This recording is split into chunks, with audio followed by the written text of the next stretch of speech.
बानी पीटीआई और बुशरा बीबी के खिलाफ 190 मिलियन पाउंड्स केस का फैसला आज सुनाया जाएगा। एहतसाब अदालत के जज नासिर जावेद राना फैसला 11 बजे अडियाला जेल में सुनाएंगे। अदालती अमले ने फरीकैन और नैब प्रोसिक्यूशन को आगाह कर दिया। अडियाला जेल के अंदर और बाहर सिक्योरिटी के खसूसी इंतजाम मुकम्मल, स्पेशल सिक्योरिटी प्लान जारी, पुलिस की पॉकेट्स में भी इजाफा कर दिया गया।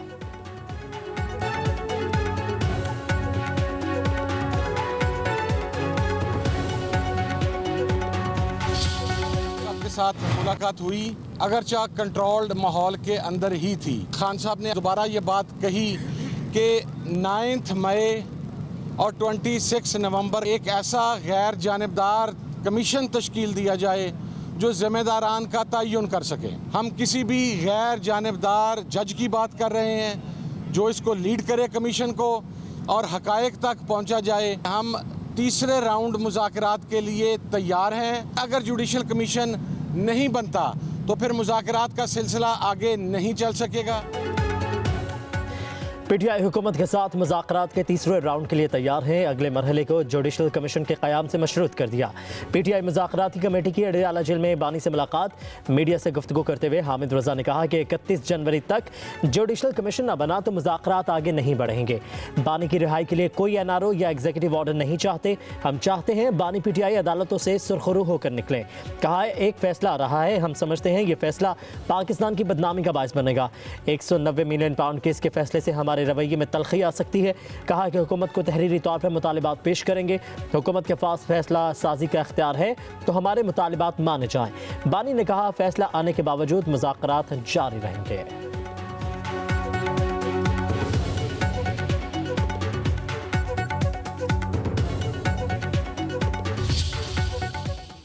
उम्मीद की जाती है कि इन तमाम हक़ाइक़ की बुनियाद पे कल कोई फैसला सुनाया जाएगा जो इन फैक्ट्स पे बेस कर रहा होगा और इंसाफ के इंशाअल्लाह ताला तमाम तकाजे जो है पूरे किए जाएंगे। कैबिनेट के कुलीग्स ने कहा कि ये हमें नहीं बताया गया कि वहाँ पे 5 वजीरों ने कहा। उसके एक लाइबिलिटी अकाउंट बनाया गया, जुर्माने का अकाउंट बनाया गया जिसमें 600 अरब रुपए से ज़्यादा लाइबिलिटी क्रिएट की गई। इन्वेस्टिगेटिव थोड़ा सा जर्नलिज्म करें और जाके देखें कि वहाँ पे क्या हो रहा है, क्या तालीम उन्होंने हासिल की है। और ये वही मुल्क है जिसके मुतल्लिक इन्होंने कहा था कि ये एब्सोल्युटली नॉट और गुलामी नामंजूर, अब एब्सोल्युटली यस हो चुका है।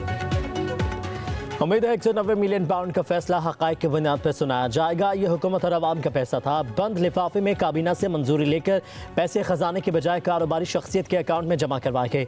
वज़ीर दिफा ख्वाजा आसिफ की मीडिया से गुफ्तगू, बोले अल-कादिर यूनिवर्सिटी में क्या तालीम दी जाती है, मीडिया जाकर देख ले। पीटीआई हुकूमत में लूट मार अरूज पर थी, उनके दौर में जो कुछ हुआ उसकी मिसाल नहीं मिलती। पहले अमेरिका की गुलामी नामंजूर, एब्सोल्युटली नॉट के बाद अब एब्सोल्युटली यस हो चुका है। ये अमेरिका के आगे लेटे हुए हैं। ख्वाजा आसिफ ने कहा पाकिस्तान और अमेरिका के ताल्लुकात बिल्कुल ठीक हैं, कुछ नहीं होने जा रहा। पीटीआई वाले चाहते हैं बानी जेल में ही रहें।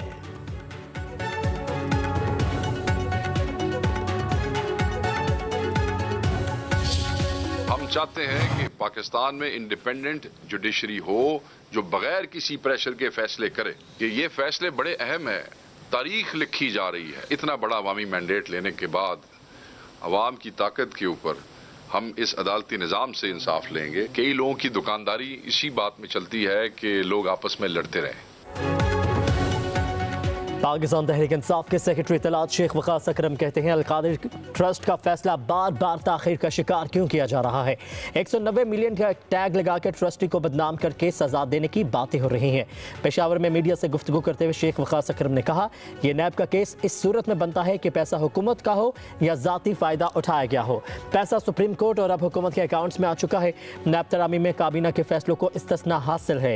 ये केस इद्दत और साइफर केस की तरह है। पाकिस्तान के अदालती निज़ाम का मजाक उड़ाया जा रहा है।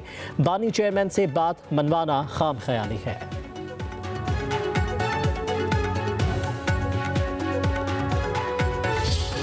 खान साहब को जेल में लेकर मरवाने तक की प्लानिंग उनकी अपनी पार्टी के लोग, उनके अपने जानने वाले चाह रहे हैं, करना चाह रहे हैं और वो उसी तसलसल से चीजें चल रही हैं। जब ये 190 मिलियन पाउंड की अप्रूवल हो रही थी, उस वक्त खान साहब से कहा था कि ये ना करें, खुदा का वास्ता है, ये आपके लिए नैब का केस बनेगा और आपको जेल होगी इसके अंदर। पॉपुलर होने का मतलब ये नहीं था कि आप हर चीज से बाला तरें, कानून से बाला तरें या आसमानी मखलूक बन गए नाउजुबिल्लाह। आपने गुंडागर्दी करके देख लिया, आपने धरने करके देख लिया, आपने मरने करके देख लिया, आपने 26 का कर लिया, 9 मई कर लिया, रियासत के खिलाफ चीजें कर ली, रियासत के तंसीबात को उड़ा दिया, आग लगा दी। आप सब चीजें करते चले गए, तो कहाँ मौला जड़ की सियासत कर रहे थे, कहाँ गुंडागर्दी की सियासत कर रहे थे। पीटीआई रहनुमा बानी के खिलाफ साजिश में मुलविस हैं, ये इन्हें जेल में ही रखना चाहते हैं। बानी को बताया था कि 190 मिलियन पाउंड वाला मामला ना करें, इसमें सजा होगी और ये ज़रूर होगी। फैसल वाबरा की प्रेस कॉन्फ्रेंस, कहा कि पीटीआई से बैकडोर मुज़ाकरात का प्रोपेगेंडा किया गया। कहा गया कि बानी की अहलिया मुज़ाकरात को लीड कर रही हैं। उन लोगों ने गुंडागर्दी और धरने करके भी देख लिए, कुछ हासिल नहीं हुआ। धमकियां देने वाले मुज़ाकरात की भीख मांग रहे हैं, एस्टैब्लिशमेंट से बात करने को तड़प रहे हैं। जिस बैरूनी प्रेशर की ये बात कर रहे हैं उसकी हवा भी जल्द निकल जाएगी। बानी ट्रम्प कार्ड खेलना छोड़ दें।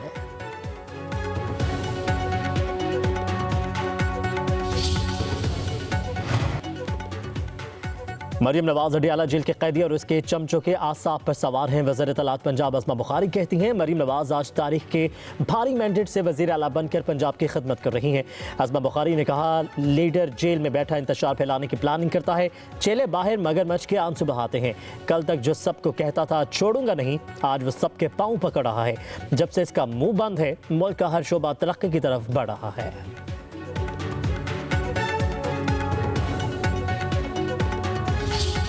ये जो साजिशों का जाल बुना जा रहा है वो साजिश क्या है, मैं उस साजिश से आगाह करना चाहता हूँ। ये साजिश दोबारा करने की कोशिश की जा रही है कि पख्तून को पंजाबी से लड़ाया जाए, बलोच को पंजाबी से लड़ाया जाए और पंजाबी को पख्तून से लड़ाया जाए। अभी तो हुआ ही कुछ नहीं है आपको, अभी तो ना आपको सजा हुई है 25 साल, ना कोई फांसी हुई है, ना आपके कोई लोग जो है सारे के सारे तो मिले हुए हैं। वो क्या कहते हैं, जड़े तोड़ो हुई लाल है। रातों को गिड़गिड़ा रहे होते हैं, जाकर माफिया मांग रहे होते हैं और सुबह को आके प्रेस कॉन्फ्रेंस और स्टेटमेंट दे रहे होते हैं।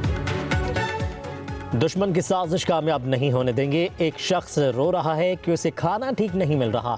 रहनुमा नून लीग हनीफ अब्बासी की मीडिया से गुफ्तगू, कहा कि पीटीआई के दौर में कोई तरक्याती मनसूबा शुरू नहीं हुआ। पाकिस्तान हर पाबंदियां लगीं तो उन्होंने शादियाने बजाए। ये कैसे पाकिस्तानी हैं जो कह रहे हैं पैसे ना भेजें। अपने इख्तिदार के लिए कोई शख्स मुल्क की सालमियत से नहीं खेल सकता। आज इजराइल हज़ारों किलोमीटर दूर से पाकिस्तान को अपना दुश्मन तस्वर करता है।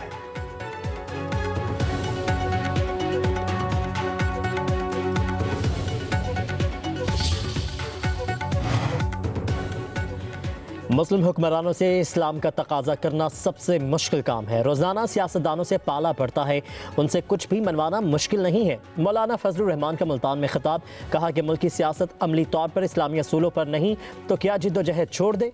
पहली बार देखा हुक्मरान और हिज़्ब इख्तिलाफ हमारे कसीदे पढ़ रहे थे। तारीख में पहली बार तमाम उलमा एक ही मौक़िफ़ पर डट गए।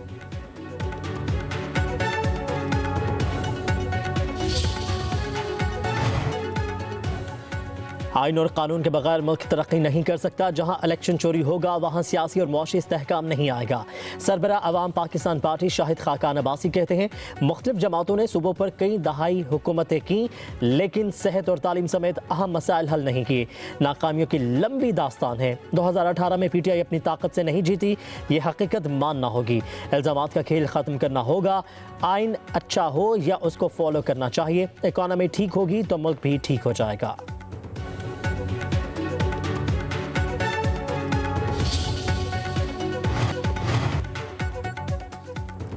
तालिबान ख़वातीन को इंसान नहीं समझते। नोबेल इनाम याफ्ता मलाला यूसुफजई का मुस्लिम मुआशरों में लड़कियों की तालीम, मौका और चैलेंजेस के उन्वान से इस्लामाबाद में आलमी कॉन्फ्रेंस से खिताब, कहा कि तालिबान ने ख़वातीन के हकूक़ छीनने के लिए 100 से ज़ायद कानून साजियाँ की हैं। एक दहाई से तालिबान ने ख़वातीन से तालीम का हक़ छीन रखा है। इस कॉन्फ्रेंस का मकसद पूरा नहीं होगा अगर हम अफ़गान लड़कियों की तालीम की बात ना करें।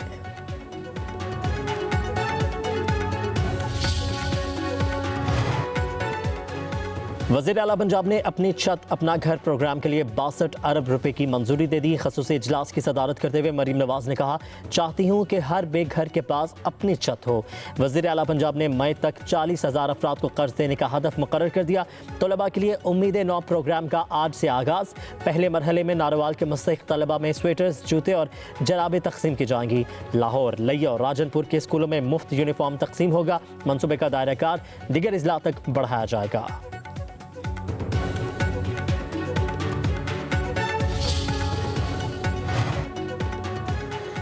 पंजाब में ज़राअत, शमसी तवानाई और सनती इनकलाब के लिए अहम फैसले। वज़ीर आला मरीम नवाज की 28 फरवरी तक 10,000 ट्रैक्टर्स, मार्च तक मजीद 2,000 सुपर सीडर्स रियायती कीमत पर किसानों को देने की हिदायत। सीनियर सूबाई वज़ीर मरियम औरंगज़ेब की ज़ेर सदारत मुतल्लिका वजारतों और ज़ैली महकमों की कारकर्दगी का जायज़ा इजलास। कहा जदीद टेक्नोलॉजी के जरिए ज़राअत, तवानाई और सनत की तरक्की वज़ीर आला पंजाब का एजेंडा है। सूबे में ज़रई और सनती इनकलाब से खुशहाली लाने का ख्वाब तेज़ी से हकीकत बन रहा है। किसान की खुशहाली पंजाब और पाकिस्तान की खुशहाली की बुनियाद है।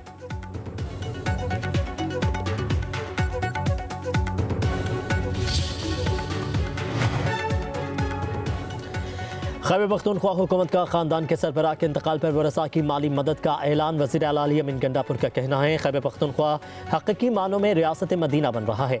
60 साल से कम उम्र खानदान का सरबराह इंतकाल कर जाए तो अहले खाना को 10 लाख रुपए मिलेंगे। 60 साल से ज़्यादा उम्र के सरबराह के इंतकाल पर अहले खाना को 5 लाख रुपए दिए जाएंगे।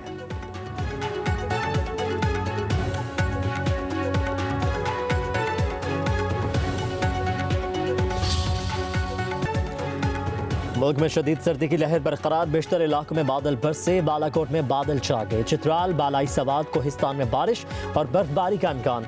जिला शिगर में बर्फबारी, नदी नाले जम गए। लह, एस्तोर, स्कर्दू, कालाम ठंडे तरीन इलाके।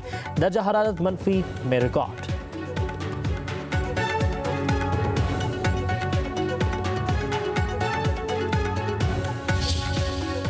कराची के साहिल पर फूड फेस्टिवल। देसी खानों की खुशबू शहरियों को अपनी तरफ खींच लाई। वलायती खानों पर भी खूब हाथ साफ किए।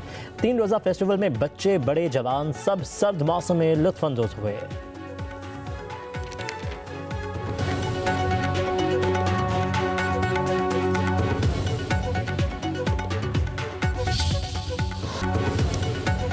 और कालाम में 13वीं स्नो जीप रेस अख्ताम पजीर। कैटेगरी ए में बाबर खान ने मैदान मार लिया। बादशाह खान की दूसरी और डॉक्टर ताहिर की तीसरी पोजीशन।